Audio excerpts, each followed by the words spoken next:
D'un seul regard, le soldat a été profondément attiré par la fille qui se tenait devant lui. Son beau visage a laissé Steve figé sur place, à tel point que c'est seulement lorsqu'il a entendu les appels pressants de ses camarades derrière lui que Steve s'est retourné à contre-cœur pour partir. Le lendemain, Steve est arrivé comme convenu. Ses yeux brillaient. Il était évident qu'il aimait cette fille. Mais la fille a dit qu'elle ne sortirait pas avec un soldat. Ses collègues étaient perplexes, se demandant pourquoi elle refusait un homme aussi parfait. Mais la raison était simple. Jane était la fille d'un officier militaire. Son père pouvait tout accepter, sauf une chose. Elle ne pouvait pas sortir avec un soldat. Après de nombreuses années dans l'armée, il savait que les soldats étaient un volage, arrogants et ne s'occuperaient pas bien d'une fille.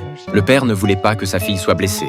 Jane avait également accepté la demande de son père. Mais la persévérance de Steve a également accru l'affection de Jane pour lui. Peu importe le nombre de fois où Jane le rejetait, il venait toujours la voir. Par la suite, chaque semaine à la même heure, Steve arrivait à l'heure, juste pour échanger quelques mots avec Jane. Même si Jane refusait catégoriquement à chaque fois, tout le monde pouvait voir les regards qu'ils échangeaient. Jane a même commencé à attendre avec impatience la venue de Steve chaque jour et a finalement accepté un rendez-vous ce jour-là. Jane s'est soigneusement apprêtée et a enfilé une élégante robe rouge. Face aux questions de son père, Jane a menti en disant qu'elle allait juste au cinéma avec sa meilleure amie et a promis de rentrer tôt. Mais le comportement de Jane ne pouvait pas tromper ses parents.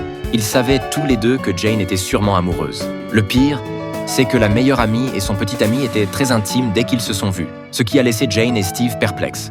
Mais ils ne sont pas allés au cinéma. Ils ont choisi de se promener au bord du lac. Steve allait lui parler quand Jane a déclaré qu'elle ne l'embrasserait pas.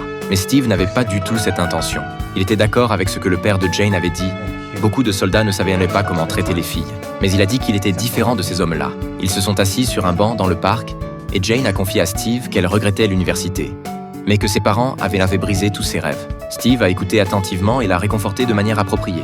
En regardant cet homme sincère devant elle, il était à l'opposé des soldats décrits par son père. Il la respectait suffisamment. Jane lui a demandé « Tu as une petite amie ?» Certains hommes pensent que sortir avec plusieurs filles en même temps n'est pas un problème. Tu étais la seule fille que je veux trouver. Au plus fort de leurs émotions, alors qu'ils se penchaient l'un vers l'autre, ils ont été interrompus par l'arrivée de la meilleure amie. Mais avant de se séparer, Steve lui a quand même donné un baiser de bonne nuit. Jane est partie, ravie. Quand elle est rentrée chez elle, il était déjà 23 heures, 1 heure entière après l'heure convenue. En voyant le sourire irrépressible de Jane, sa mère a déclaré que c'était exactement comme leur premier rendez-vous. Le lendemain, Jane s'est empressée de proposer d'inviter un ami à la maison. Son père a tout de suite deviné les pensées de sa fille et lui a demandé s'il s'agissait de la personne avec qui elle était sortie la veille. Mais il voulait aussi voir à quoi ressemblait la personne dont leur fille était tombée amoureuse.